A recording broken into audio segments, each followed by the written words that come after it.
Graça e paz, meus irmãos. João capítulo 6, versículo 45. João capítulo 6, Evangelho, versículo 45. Glórias a Deus. Diz assim o texto sagrado: está escrito nos profetas e serão todos ensinados por Deus. Portanto, todo aquele que do Pai ouviu e aprendeu, vem a mim.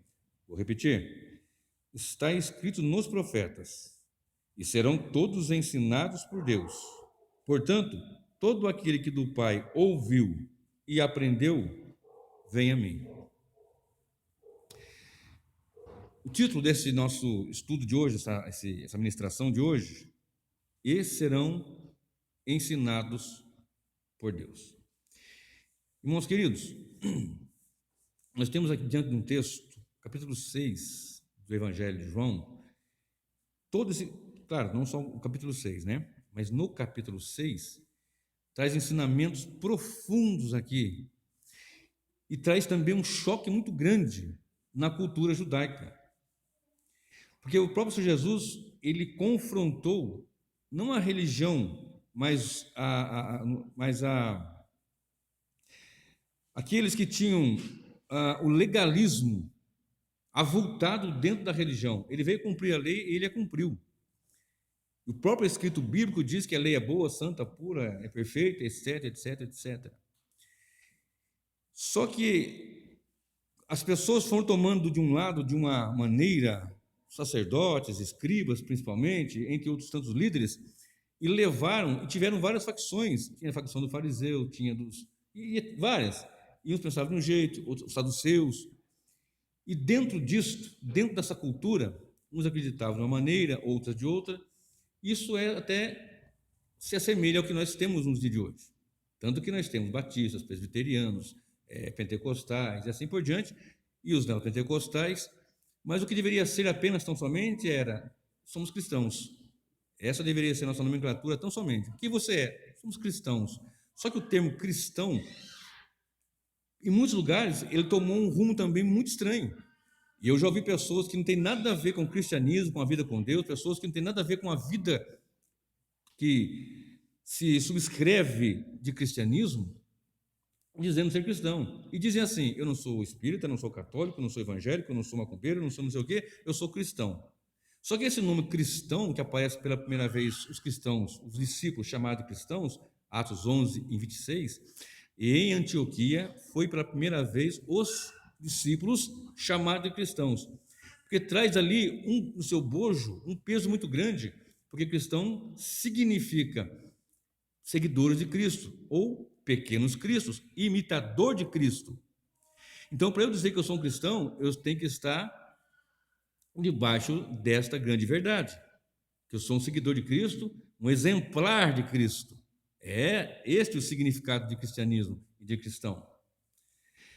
E quando Jesus vem pregando o Santo Evangelho, ele vem confrontando, e o que ele enfrentou foi uma religiosidade de uma comunidade que não entendeu, que extrapolou, que começou a colocar coisas que não tinha, distorcer coisas que tinha, a exemplo que acontece hoje também. Tanto que se você ler o livro de Mateus, capítulo 23, você vai encontrar ali o Senhor Jesus chamando os escribas e fariseus de hipócritas, chamando de sepulcro caiado, chamando de raça de víboras, porque eles pesavam, colocavam tantas coisas nas pessoas e nem com o dedo eles ajudavam a carregar o fardo de tudo aquilo que essas pessoas colocavam no povo. Tanto que em muitos lugares você encontra nos dias atuais, não só de hoje, que para você ser cristão, você não pode cortar o cabelo, não pode usar calça comprida, no caso da mulher, não pode usar barba. Eu mesmo já fui convidado a sair do ministério por causa da minha barba.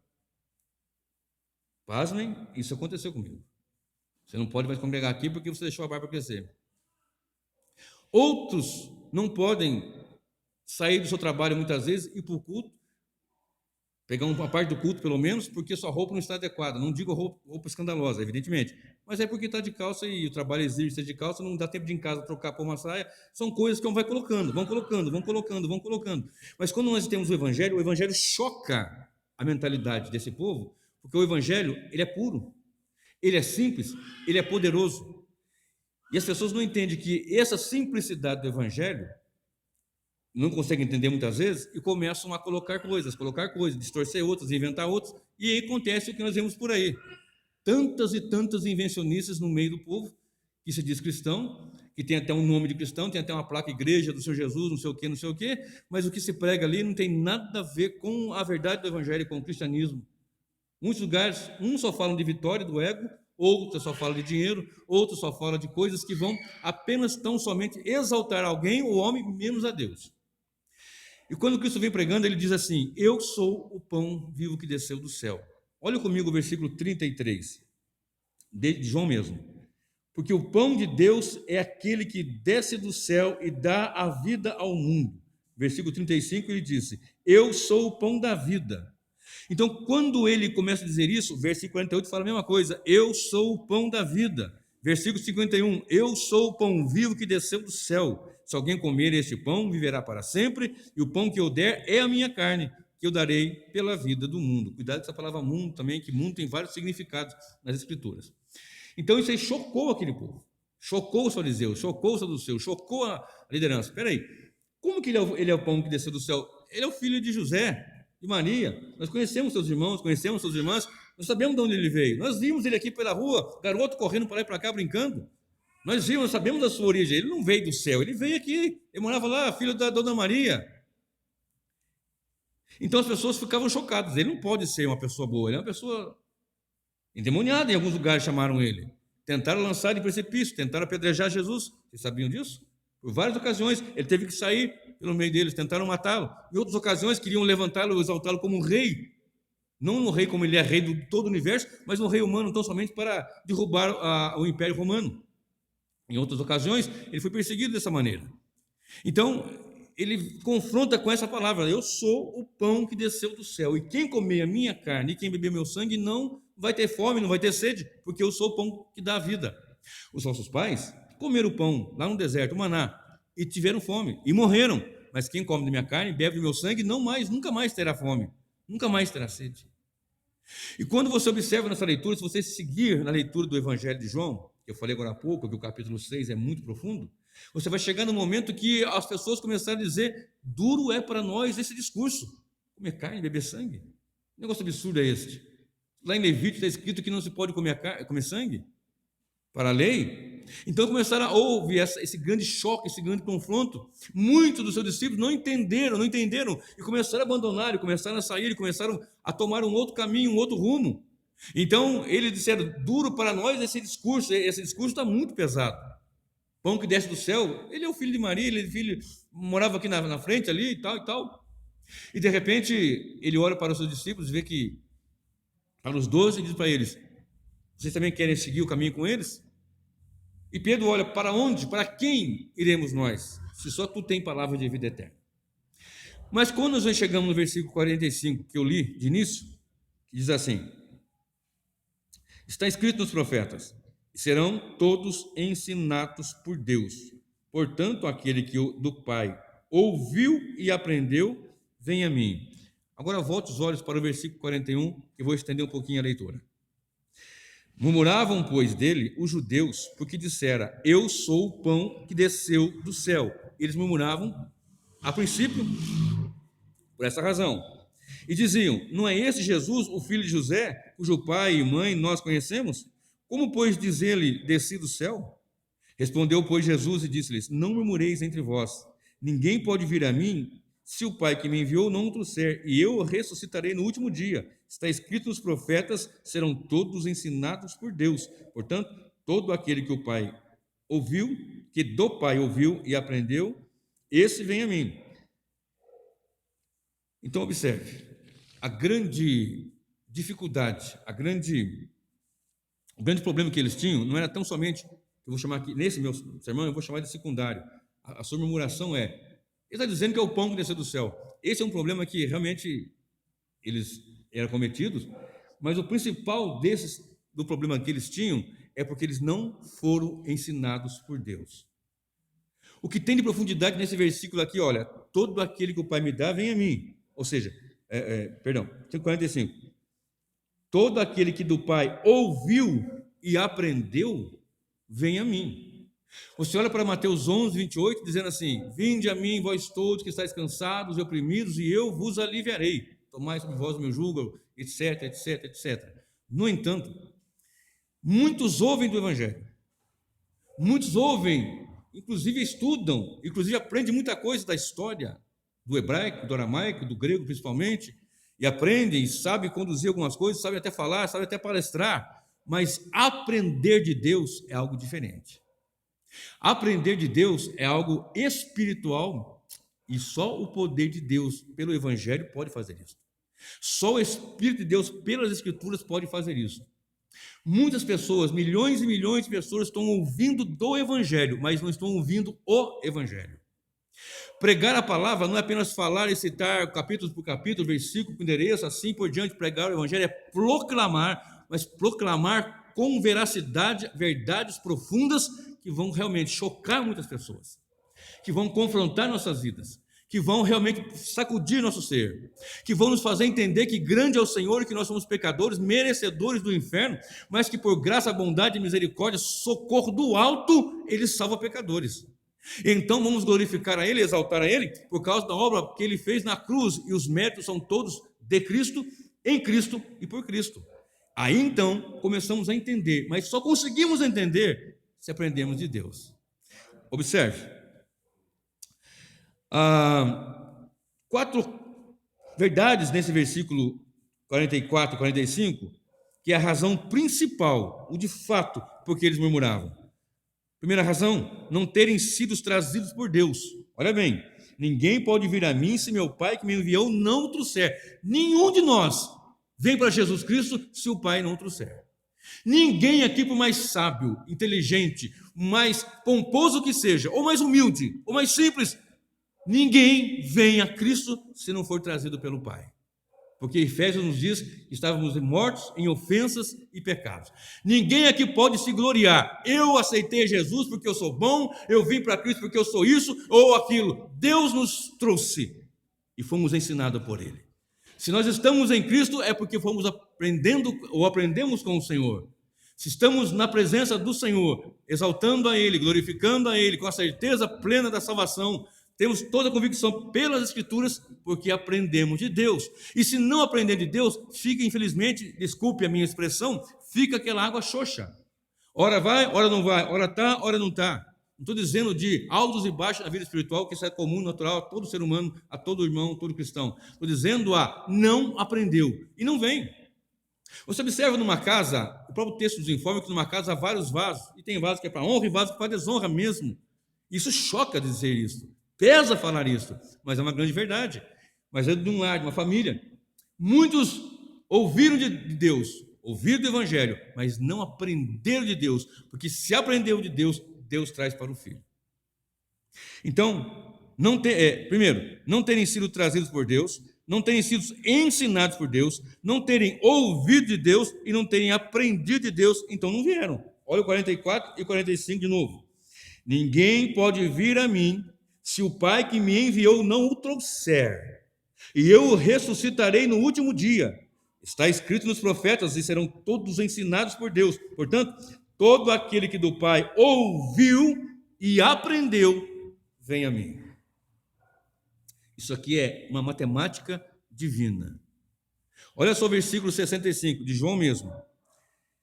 E dizia: por isso vos disse que ninguém pode vir a mim se por meu Pai não lhe for concedido.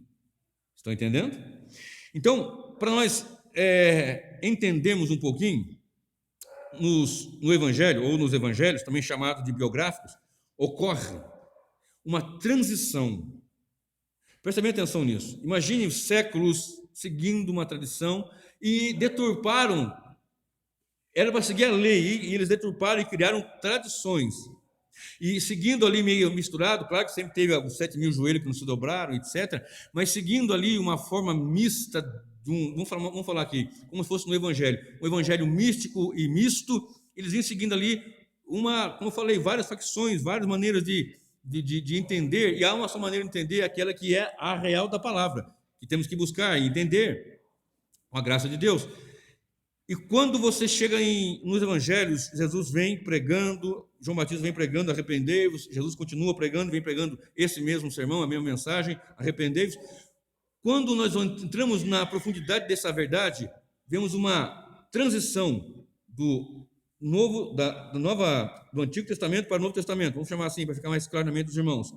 Só que o que estava escrito, Romanos 15, versículo 4, deixa bem claro, tudo que antes estava escrito, para o nosso ensino estava escrito, eram sombras e apontamentos para aquele que viria, para Cristo Jesus.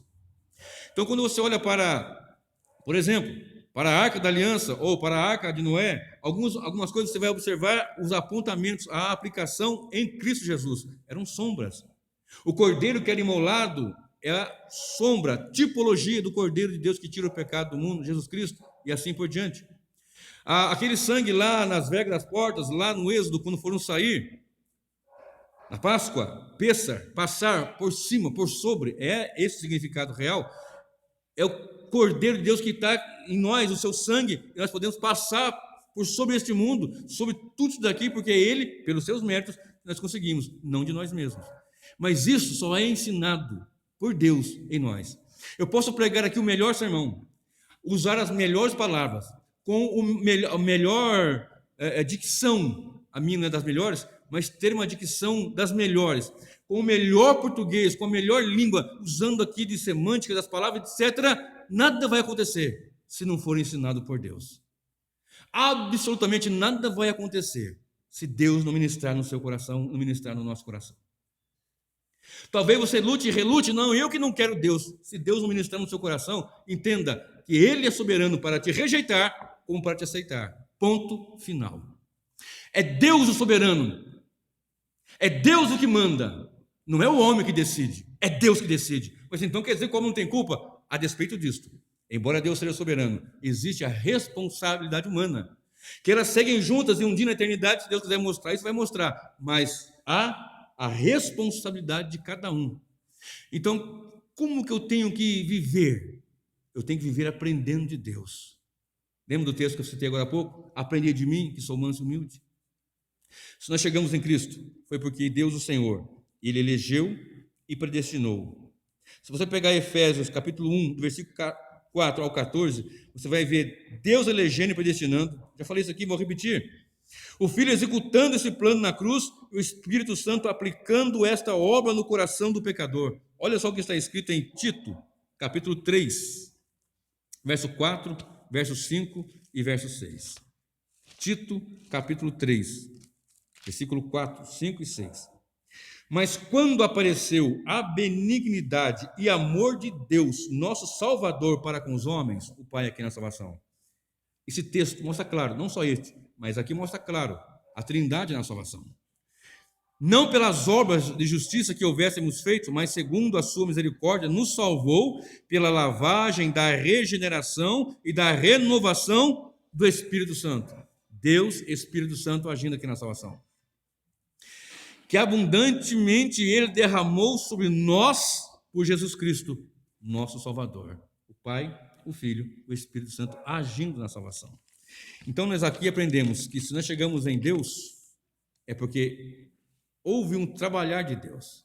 Houve algo que Deus nos fez e ministrou em nós, nossos corações, e aprendemos dele. E por isso, no aprender, nós vamos reconhecer várias coisas. Uma das coisas que vamos reconhecer é a sua soberania, a sua grandeza e a nossa miséria como pecador. Porque o homem, por mais soberbo que ele seja, por mais exaltado que ele seja, quando Deus ensina ele, ele aprende que ele é pecador, que ele é miserável pecador e digno do inferno. É duro falar isso, mas é a verdade bíblica. Porque todos pecaram e destituídos estão da glória de Deus, porque Adão pecou, a humanidade pecou. Eu já preguei também aqui e tem vários sermões no meu canal sobre isso. O pecado entrou na humanidade, foi imputado na humanidade pelo pecado de Adão, porque é o cabeça da humanidade, mas a graça de Deus, como foi citado aqui hoje, agora há pouco, pelo irmão Célio, Tito 2,11, a graça de Deus se ha manifestado, trazendo salvação a todos os homens, todos sem exceção? Não, todos sem distinção.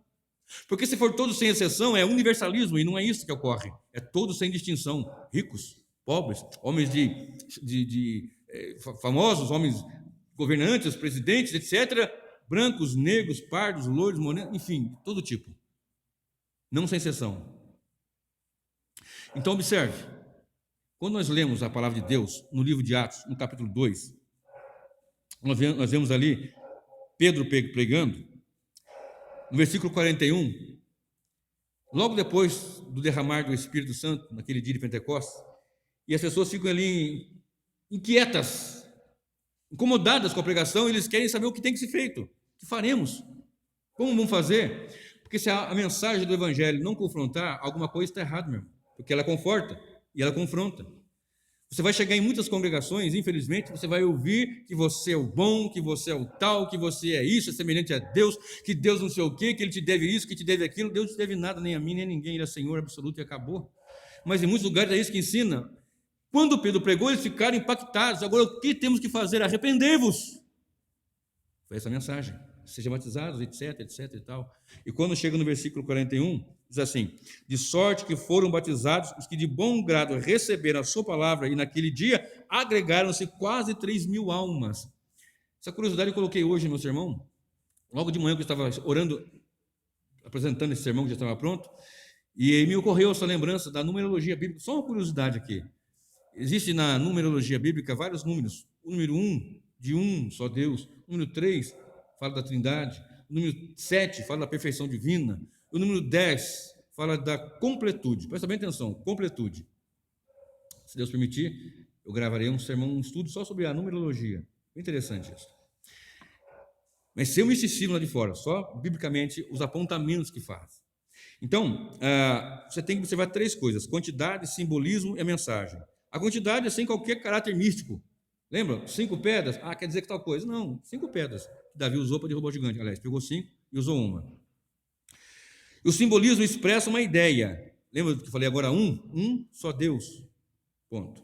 E a mensagem, o que quer dizer, o que ensina isso, por exemplo. Então, presta bem atenção.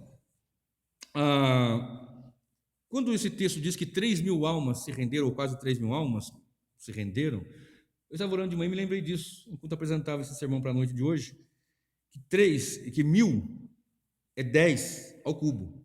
Né? Quem gosta de matemática assim como eu, sabe que 10 elevado à terceira potência dá 1.000. 10 vezes 10, 100, vezes 10, 1.000. 1.000, 3 vezes 3.000. Comecei a olhar isso aqui, que interessante, 3.000 na primeira mensagem do Evangelho após o derramar do Espírito sobre a igreja. Ou seja, o que quer dizer, o que ensina isso aqui? Completude. O Evangelho alcança completamente. Sinal do quê? Lembra lá, que eu não preguei aqui ainda sobre isso, da apresentação das primícias da colheita. Outro dia eu prego aqui sobre as primícias, como que é apresentado, o que era feito com as primícias, era marcado. Ali era a primícia da pregação, ou seja, o Evangelho vai dar frutos. E deu frutos. Uma segunda pregação, chegou-se a quase 5.000. E assim tem sido até os dias de hoje. Domingo passado eu conversava com o irmão Antônio, ele é seu cunhado, né? Missionário, que estava aqui, e eu disse para ele uma coisa que eu tenho falado sempre: por que antigamente você pregava o Evangelho, almas gritavam querendo Deus, por que não tanto hoje? Porque uma verdade dita agora é que nós estamos também no fim da colheita. No princípio da colheita tem muito fruto, mas no final da colheita os frutos são menos. É uma grande verdade. Há frutos ainda, mas vão se diminuindo. Estamos perto do fim. Breve Jesus voltará. Breve Jesus voltará. Eu quero apontar desde já, se o Espírito do Senhor Deus está ministrando no seu coração, está te ensinando, não por causa da minha palavra, da minha voz, mas por causa do Evangelho. Hoje você vai sair daqui aprendendo que se você não se arrepender dos seus pecados, o inferno lhe aguarda. Não existe outra solução. Estando em Cristo, estamos guardados. Sem Cristo, o inferno é certo. O que Cristo fez na cruz foi receber o castigo de pecados que ele não tinha cometido. E aqueles que não foram castigados em Cristo, lembra daquela canção? Meus pecados castigados em Jesus. Se não for castigado na cruz, se não for castigado em Cristo, serão castigados na eternidade, no inferno. Como é que funciona essa salvação aqui? Rapidamente aqui, em rápidas palavras, soteriologia, doutrina da salvação. Jesus é a porta para a salvação que leva para o Pai. João 10, verso 9. Eu sou a porta. Ninguém vem ao Pai senão por mim. Note a posição do verbo. Ele não disse ninguém vai. Ele disse ninguém vem. Porque tem que passar por Jesus. Mas para passar por Jesus, ninguém passa por Jesus se o Pai não trouxer. João 6,44. Eu li agora há pouco. O Pai traz esses que ele elegeu e predestinou para passarem pela porta. Ninguém vem ao Pai senão pelo Filho. João 14,6. Eu sou o caminho, a verdade e a vida. Ninguém vem a não ser por mim. Então, olha bem, o Pai traz para o Filho que é a porta. Ninguém vem ao Filho se o Pai não trouxer. Ninguém vai ao Pai se não passar pelo Filho. Serve? Isso ocorre pelo ouvir da palavra de Deus. Romanos 10, 17. A fé vem pelo ouvir a palavra de Deus. Por isso eu tenho uma insistente briga e uma luta constante para que pessoas preguem o Evangelho. E naquela temática que eu via antigamente, lá de 85 que eu via, doa quem doer. Porque nós ofendemos a Deus todos os dias com os nossos pecados e não queremos ouvir uma mensagem, mas isso é muito duro. Ora, Jesus pregou uma mensagem dura e as pessoas foram saindo, ele não foi atrás. Não, amiguinho, não, você é ouro de Ofir, você é espelho, você... Não, ele falou, quer seguir com eles? Vão também, para os discípulos. E o discípulo olhou para ele, Pedro olhou assim, mas para quem iremos nós? Se só o Senhor tem palavra de vida eterna. Então observe, ninguém vem ao Pai senão pelo Filho, se ninguém vem ao Filho se passar pelo Pai, o Pai traz para o Filho é a porta, e ouvindo a palavra, somente será convencido o pecador que foi eleito desde a fundação do mundo, Atos 13:48, pois desde a fundação do mundo o Cordeiro morreu por esses que já estão com seus nomes no livro da vida do Cordeiro, Apocalipse 13:8, Apocalipse 17:8. Presta bem atenção. O Espírito Santo convence o homem do pecado, da justiça e do juízo. João 5:25 e 26, se não me falha a memória, ou 24 e 25, Jesus deixa bem claro que chegaria o tempo em que os mortos ouviriam a voz e aqueles que ouvirem iriam viver. Que mortos é este? Mortos sem ofensa e pecado, mortos sem Jesus, mortos sem o Evangelho, mortos sem ter ouvido, ou melhor, sem ter entendido e aprendido de Deus. Ou você acha que quem prega é melhor do que quem está ouvindo aí? Lê do engano. Às vezes eu dobro meu joelho e falo, meu Deus, como que o Senhor é misericordioso de salvar um tão terrível pecador, porque eu sei da minha vida de pecado. Aí eu olho, mas não é pelo meu mérito, é pelo mérito dele lá na cruz, de amor, de graça e misericórdia. Você quer conhecer o amor de Deus, você tem que olhar para a cruz. Você quer conhecer a misericórdia, olha para a cruz. Você quer saber o que é socorro de verdade, temos que olhar para a cruz de Cristo e saber que na cruz, alguém inocente, sem culpa, sem mácula, sem nenhuma mancha, derramou o seu sangue precioso até a última gota por pecadores. Não é para nos enriquecer, é para nos fazer bam. É para nos constituir a sua igreja, a sua noiva, para a glória do seu santo nome, para o louvor da sua glória, para a glória do Pai, para a glória do Filho, para a glória do Espírito Santo. Nós sozinhos não somos igreja, nós sozinhos somos templo do Espírito Santo, sim, mas a igreja é composta de pessoas, como pedras vivas, somos edificados, morada espiritual. Preste bem atenção. Na salvação, não existe um plano B. Há sempre e houve sempre um plano único e perfeito. Mateus 11, 27 diz assim, todas as coisas me foram entregues, Jesus dizendo, todas as coisas me foram entregues por meu Pai, e ninguém conhece o Filho senão o Pai, e ninguém conhece o Pai senão o Filho, e aquele a quem o Filho quiser revelar. Você entendeu aqui? Ninguém vem ao Filho se o Pai não ensinar. E ninguém conhece o Pai se o Filho não revelar. Nisso está a glória do Evangelho. Deus começa, Deus desenvolve e Deus concretiza a nossa salvação. Observe, Lembra que eu li agora há pouco em João 6,45? Está escrito nos profetas, e serão todos ensinados por Deus. Quando nós falamos de evangelho, ou a palavra de Deus, você tem que observar a sua totalidade. É um livro apenas, de livros. É uma palavra só. Então você pega de Gênesis a Apocalipse, você vai ver uma só verdade. Mas, pregador, o que tem a ver a questão lá de Neemias, a reconstrução da cidade, depois do templo, e não sei o quê, se você observar, você vai ver Cristo naquelas passagens. Mas, pregador, o que tem a ver, por exemplo, aquele monte de nome lá de Crônicas, por exemplo, né? Fulano, filho de Beltrano, Ciclano, filho de sei lá quem, aquele monte de nome. Se você pesquisar, você vai ver Cristo naquelas palavras.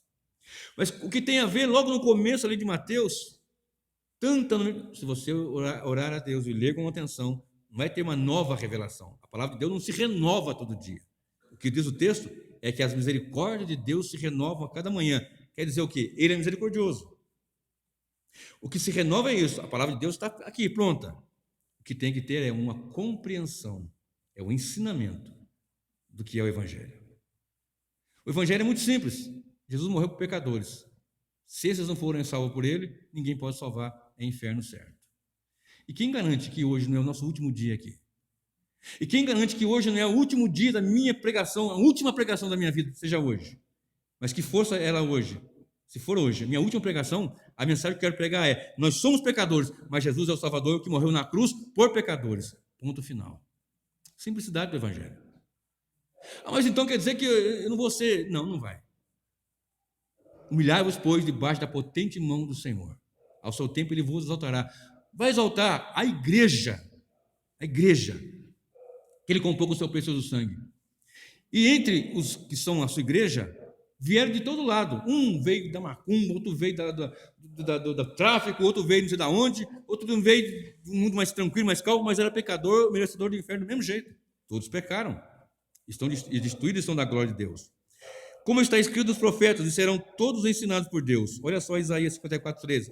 Lembra que eu falei que é uma só mensagem, é uma só palavra? Isaías 54:13. E todos os teus filhos serão ensinados do Senhor, e a paz de teus filhos será abundante. Jeremias 31:34.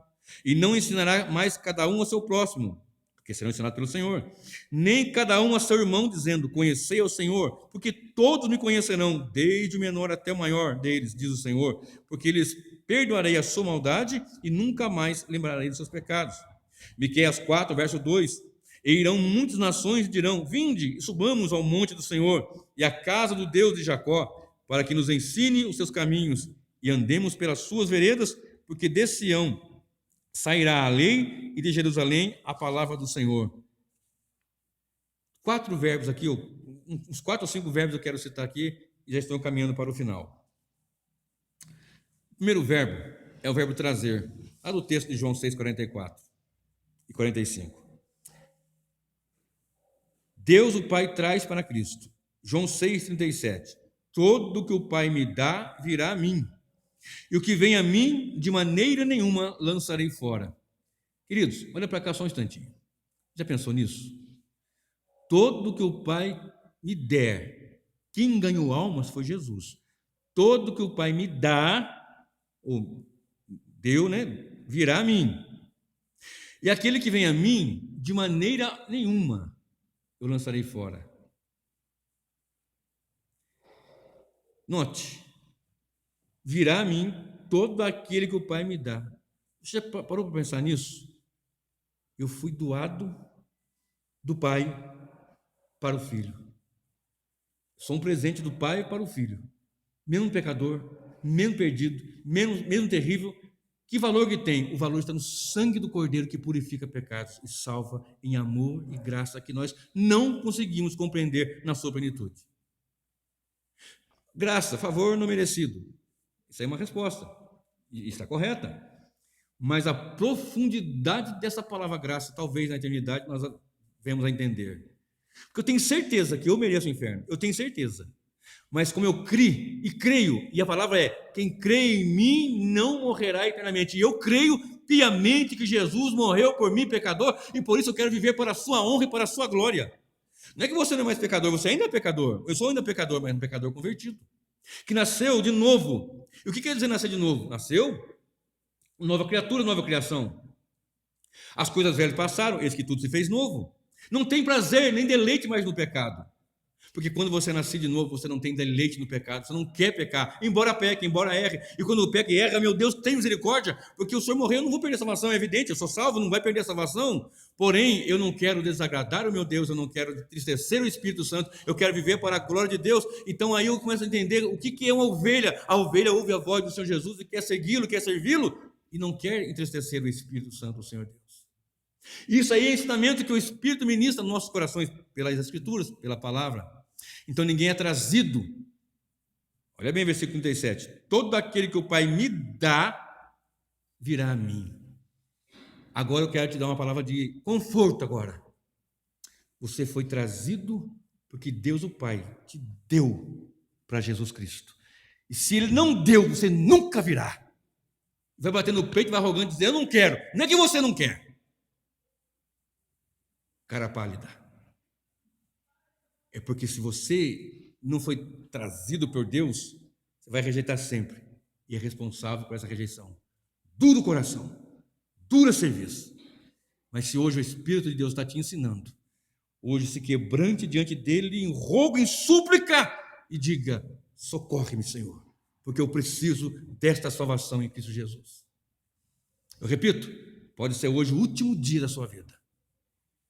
E quem me conhece sabe que eu trabalho em um lugar que morre gente todo dia, toda hora eu estou lidando com gente morta.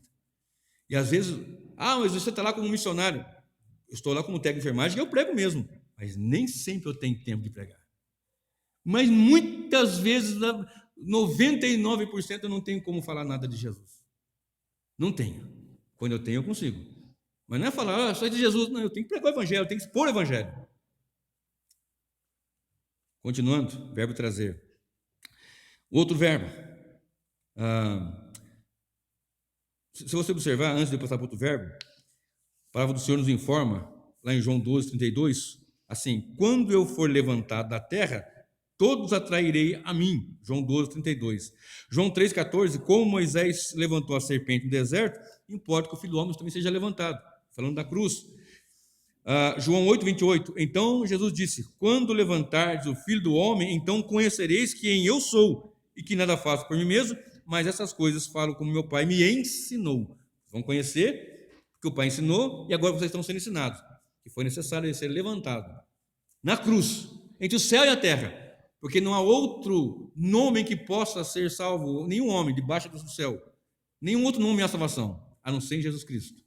E há um só mediador entre Deus e o homem, Jesus Cristo, homem. 1 Timóteo 2, 5. Então observe isso, verbo trazer. Outro verbo, o verbo ensinar. Muitos, já falei agora há pouco, ouvem o evangelho, aprendem muito sobre as escrituras, porém não são ensinados por Deus. Pode ser que você saia daqui hoje sabendo mais coisas sobre o evangelho, mas não conhecendo a verdadeira salvação em Cristo Jesus. Pode acontecer de você sair daqui hoje, olha, agora eu entendi, agora eu sei algumas coisas mais, mas vai ficar do mesmo jeito em relação à salvação. A salvação da alma é caríssima. Esgotariam-se os recursos, fala lá em Salmo 49, se não me falha a memória. A salvação não depende de que o homem faça, depende do que Cristo fez. Nossos irmãos lá da antiga aliança, eles olhavam para frente, para o Messias que viria, e nós olhamos para trás, para o Messias que já veio. Ensine isso para a criança. Ensine para o bebezinho, desde pequenininho, a hora que ele estiver entendendo, fala do jeitinho da criança entender. Quando for adolescente, fale. Nossas crianças, elas aprendem na escola matemática, física, né? Aprendem biologia, com 10, com 8, com 12 anos. Hoje, as crianças já nascem mexendo no celular. A criança nasce, hoje o ser humano não é mais dividido em... O ser humano, antes, era dividido em cabeça, tronco e membros. Hoje não. Hoje é cabeça, tronco, membros e celular. A pessoa esquece a cabeça, mas não esquece o celular. Não é não? E as crianças, esse bebezinho que está no colo da irmã lá, daqui mais umas 2, 3 semanas, está entrando na internet, está mexendo, está baixando. Netinha minha, outro dia, lá, colocando do celular, jogando coisa na televisão. Eu não sei nem ligar o negócio. Ela coloca, acha lá, vídeo cá, e porque está em inglês ainda. 2, 3 aninhos. e nós vamos ensinar essas verdades profundas para nossos filhos? Nós não vamos falar verdades profundas para a nossa prole? Não vamos falar dessas verdades para nossos irmãos em Cristo? E este é o Evangelho. Se não nos arrependermos, a condenação é certa. Trazer e ensinar. Observe Mateus 13, 19. Ouvindo alguém a palavra do reino, aqui é a conclusão da parábola do semeador. Uma parte caiu em terreno pedregoso, uma parte à beira do caminho, mas uma parte caiu em um bom terreno, um solo fértil e produziu. Observe, ouvindo alguém a palavra do reino e não a entendendo, e só pode entender se Deus ensinar. Guarda isso, irmão. Ouvindo alguém a palavra do reino e não a entendendo, vem o maligno e arrebata o que foi semeado do seu coração. Este é o que foi semeado junto ao caminho. Quanto de semente já foi arrancado do seu coração? Foi semeado, foi pregado, mas você não entendeu. Só que o texto diz: e não entendendo, vem o maligno e arranca do coração. Mas a partir do momento que entende, e só entende porque ele dá esclarecimento, glória seja a Deus por isso, então nunca, jamais você é tirado dessa compreensão. Estão me entendendo? Observe, tem um texto em Colossenses que eu considero muito importante. Colossenses 1 e 9. Por essa razão, nós também, desde o dia que ouvimos, qual razão? Você tem que ler antes, né? A razão da igreja está indo bem, etc. Sempre quando tem esses ganchos, tem que entender por quê. Por essa razão me põe de joelho. O irmão Célio falou agora há pouco. Qual é a razão?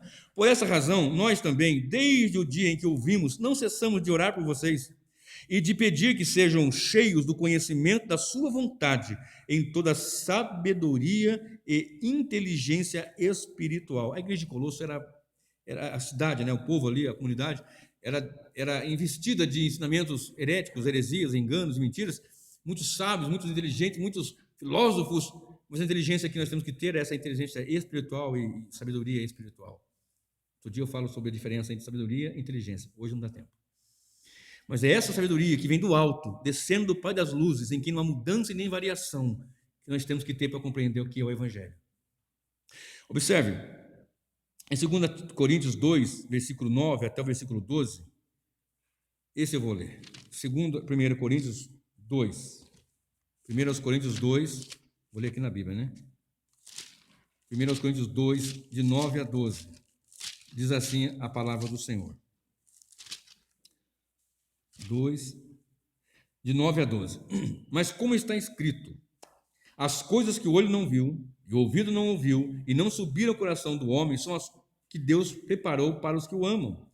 Mas Deus não as revelou pelo seu Espírito, porque o Espírito penetra todas as coisas, ainda as profundezas de Deus. Não subiu ao coração do homem, o homem não viu, não imaginou, não é nada que ele tenha, nem é numa elaboração o Evangelho, nem numa conjectura, nem elaboração, nem nada preparado pelo homem. É revelação de Deus, e nos revelou pelo Espírito. Olha o texto que diz: mas Deus nos revelou pelo seu Espírito, porque o Espírito penetra todas as coisas, ainda as profundezas de Deus. Porque qual dos homens sabe as coisas do homem, senão o Espírito do homem que nele está? Assim também ninguém sabe as coisas de Deus, senão o Espírito de Deus. Mas nós não recebemos o Espírito do mundo, mas o Espírito que provém de Deus, para que pudéssemos conhecer o que nos é dado gratuitamente por Deus. Foi pago um alto preço, que nós não tínhamos condições de pagar, mas gratuitamente foi nos dada pela sua grande e infinita misericórdia. Observe, outro verbo é o verbo ouvir. Milhares de passagens você vai achar. Quem tem ouvidos, ouça. Quem tem ouvidos, ouça o que o Espírito diz à igreja. Capítulo 2, 3 de Apocalipse, Mateus 13, 9. A fé vem pelo ouvir e ouvir a palavra de Deus. Agora tem um texto que eu vou citar agora aqui. Esse texto, ele é muito pesado. Esse texto, ele é um texto que realmente, eu tenho até um sermão no meu canal, o texto mais terrível das Escrituras, na minha opinião. Está em Marcos 4, 11 e 12, também falando da parábola de semeador. Diz assim: e ele disse-lhes: a vós vos é dado saber os mistérios do reino de Deus, mas aos que estão de fora, essas coisas se dizem por parábolas, para que vendo, vejam e não percebam, e ouvindo, ouçam e não entendam, para que não se convertam, eles sejam perdoados os pecados. Entendeu isso? Ensinando sobre a parábola do reino, do semeador. Os de fora não vão entender, mas vocês estão dentro vão compreender. E eles não vão entender, porque se eles, olha bem o texto que diz, para que vendo, vejam e não percebam, ouvindo, ouçam e não entendam. Despreza o evangelho, rejeita o evangelho, ouve e não compreende, vê e não enxerga. Existe uma diferença entre ver e enxergar. Eu posso estar vendo aqui, olhando e enxergando. Eu posso estar vendo muitas coisas, mas não estou enxergando, por exemplo, vamos que tem ali alguma coisa, um papel ali, não estou enxergando ali. Enxergar essa verdade do evangelho. Se Deus não abrir o nosso coração, nós não nos converteremos. Observe. Deus traz esses mortos, então esses mortos podem ver, podem ouvir, porque foram ensinados por Deus. Para eu concluir, Atos 2, 46 e 47. Atos 2, capítulo 2, verso 46 e verso 47. Atos dos Apóstolos. Deixa eu achar aqui. 2, 46 e 47 diz assim: os irmãos que foram salvos, naquela conversão de 3.000 almas, quase 3.000 almas, e perseverando unânimos todos os dias no templo, e partindo o pão em casa, comiam juntos com alegria e singeleza de coração, louvando a Deus e caindo na graça de todo o povo. E todos os dias acrescentava o Senhor à igreja aqueles que se haviam de salvar. Deus acrescenta à igreja. Eu prego, porque Ele me dá vida, fôlego de vida. Ele é o que opera tanto querer como efetuar segundo a sua boa vontade. Os irmãos pregam, o pastor prega, os irmãos falam, pregam, mas quem leva do ouvido ao coração é Deus. Na verdade, tudo é dele, Se ele não me desse condições, como é que eu ia pregar? E nesta noite, eu faço o apelo bíblico. O apelo bíblico não é, quem quer aceitar Jesus, levante a mão. Não, o apelo bíblico não é esse. Isso aí foi um invencionista que teve no século